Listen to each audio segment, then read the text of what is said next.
Para wali di Nusantara, orang sering menyebutnya wali Songo ya.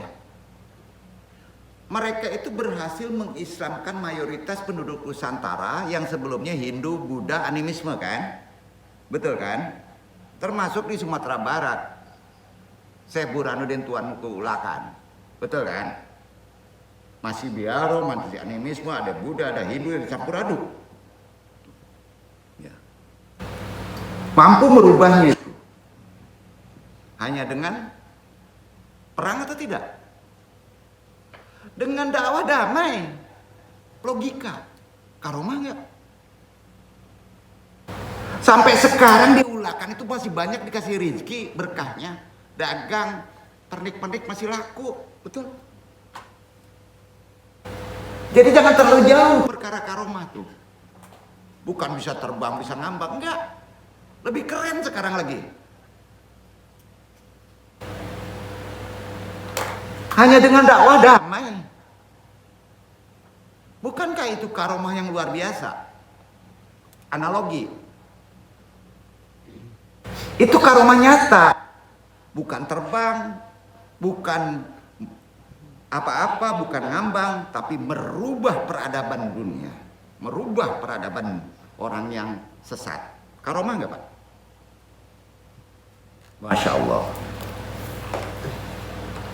Karena itu seluruh ulama ahli sunnah wal jamaah tolong luruskan di kondisi kekinian perkara karomah.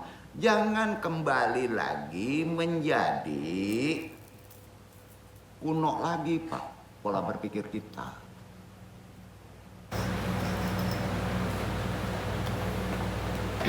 Ahli sunnah wal jamaah para ulamanya diantaranya Imam At-Tahawi, Imam An-Nawawi, dan Syekhul Imam Ibnu Taimiyah sepakat mereka bahwa karomah para wali adalah hak, benar, nyata selama orang tersebut istiqomah lahir batin.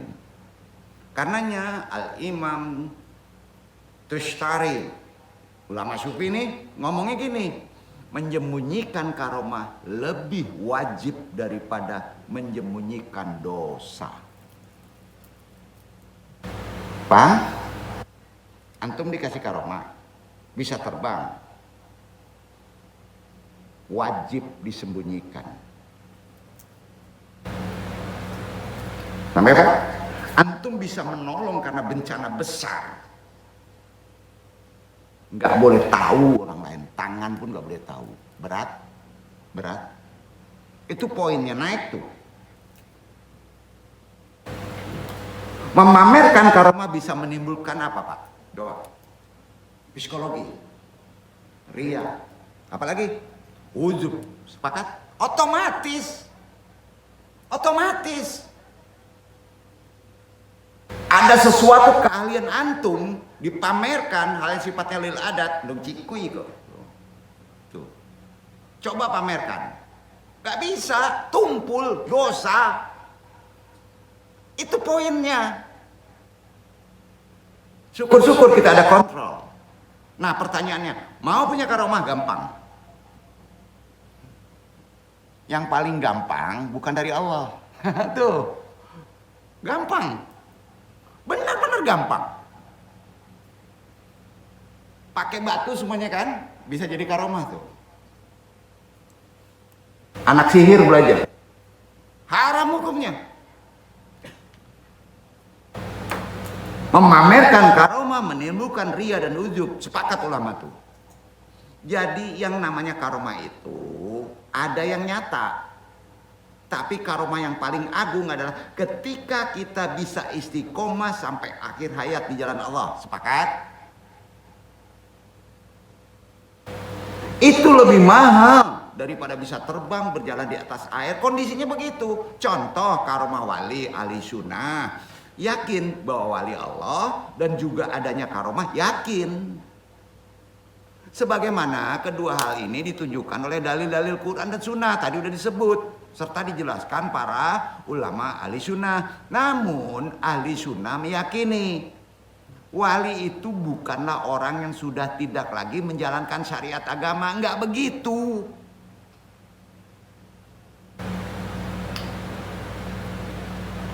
Karena dianggap sudah mencapai level teratas dalam agama, nggak perlu syariat lagi, ngaco itu namanya. Ya. Bukan juga orang yang harus memiliki khawarikul, ada keajaiban-keajaiban seperti berjalan di atas air, terbang, bisa merubah daun menjadi uang dan lain sebagainya. Bukan. Orang yang paling bertakwa kepada Allah Ta'ala, wali yang paling wali adalah, jawab, Rasulullah Sallallahu Alaihi Wasallam. Namun beliau tidak pernah meninggalkan syariat. Rasul meninggalkan syariat enggak? Istighfarnya lebih hebat dari kita. Padahal dijamin maksum. Itu teladan yang kita pahami. Namun beliau tidak pernah meninggalkan syariat. Bahkan sampai akhir hidupnya. Dari Aisyah radhiyallahu ta'ala anha. Bahwa Nabi Muhammad SAW ketika beliau sakit menjelang wafatnya, beliau bersabda, matan isinya, apakah orang-orang telah melaksanakan sholat? Orang-orang yang telah melaksanakan sholat. Para sahabat menjawab, belum wahai Rasulullah, mereka masih menunggu engkau untuk menjadi imam. Belum. Lalu Rasulullah bersabda, taruhkanlah air untukku pada al-mihdab, tempat air. Hadis riwayat Bukhari 687, Muslim 418. Artinya Rasul juga sholat. Demikian juga para sahabat. Mereka jelas para wali Allah yang mulia.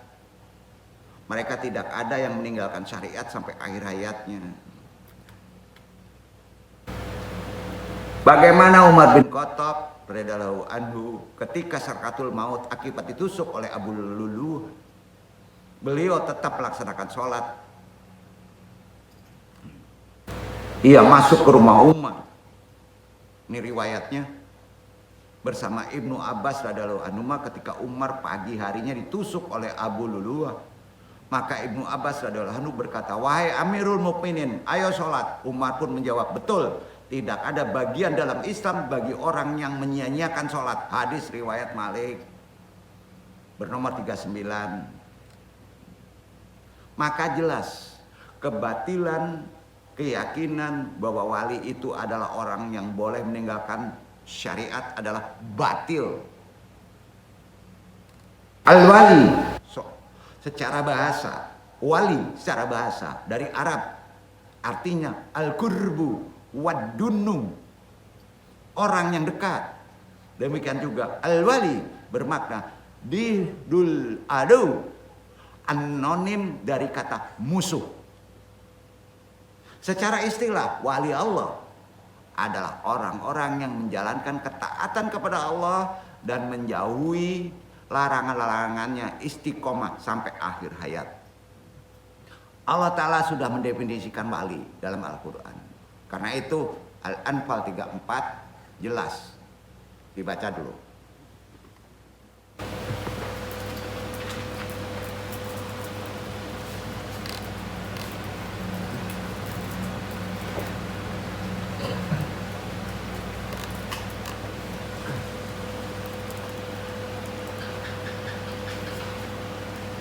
وما لهم ألا يعذبهم الله وهم يصدون عن المسجد الحرام وما كانوا أولياء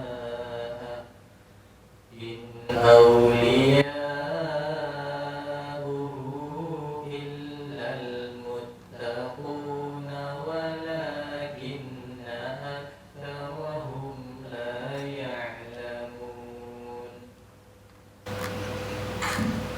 Kenapa Allah tidak mengazab mereka padahal mereka menghalangi orang untuk mendatangi Masjidil Haram, dan mereka bukanlah orang-orang yang berhak menguasainya.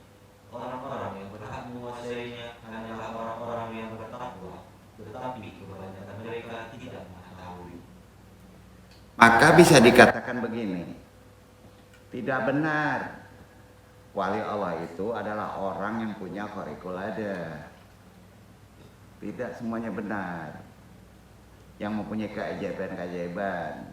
Bahkan semua orang beriman, orang bertakwa adalah wali Allah. Semakin tinggi ketakwaannya, semakin tinggi maqamat kewaliannya, dan pengalamannya terhadap syariat agama semakin tinggi pula kewaliannya. Karenanya Syekh Salih bin Fauzan Al-Fauzan Hafizullah menjelaskan tentang karomah. Di antara akidah Ahlussunnah wal Jamaah adalah membenarkan adanya karomah wali. Karomah wali adalah perkara khawariqul adah yang luar biasa kebiasaannya manusia, yang Allah jadikan pada diri sebagian walinya itu hanya sebagian, sebagai pemuliaan saja. Ini ditetapkan dalam Al-Quran dan Sunnah. Dan orang-orang Mu'tazilah, Jahmiyah mengingkari itu, mengingkari adanya karomah. Mereka mengingkari perkara yang sudah menjadi suatu realita. Namun perlu diketahui bersama bahwa di zaman sekarang banyak orang yang terjerumus dalam kesesatan dalam masalah karomah wali. Mereka gulu dalam masalah ini sampai-sampai menganggap syawazah, perdukunan, sihir setan, dajjal sebagai karomah wali. Padahal perbedaannya jelas antara karomah wali dan perdukunan. Karomah dijadikan oleh Allah untuk terjadi pada diri orang yang soleh, sedangkan syawazah, perdukunan, dilakukan oleh tukang sihir dan orang sesat yang ingin menyesatkan manusia dan meraup harta mereka. Kemudian karma itu terjadi karena sebab ketaatan, dan syawazah terjadi karena kekufuran maksiat. Mudah-mudahan ini menjadi bekal. Insya Allah besok kita bahas lebih dalam perkara karomah yang wajib kita contoh. Mudah-mudahan semuanya ini ridha Allah tetap kita dudukkan. Baik dulu andong. Wassalamualaikum warahmatullahi wabarakatuh.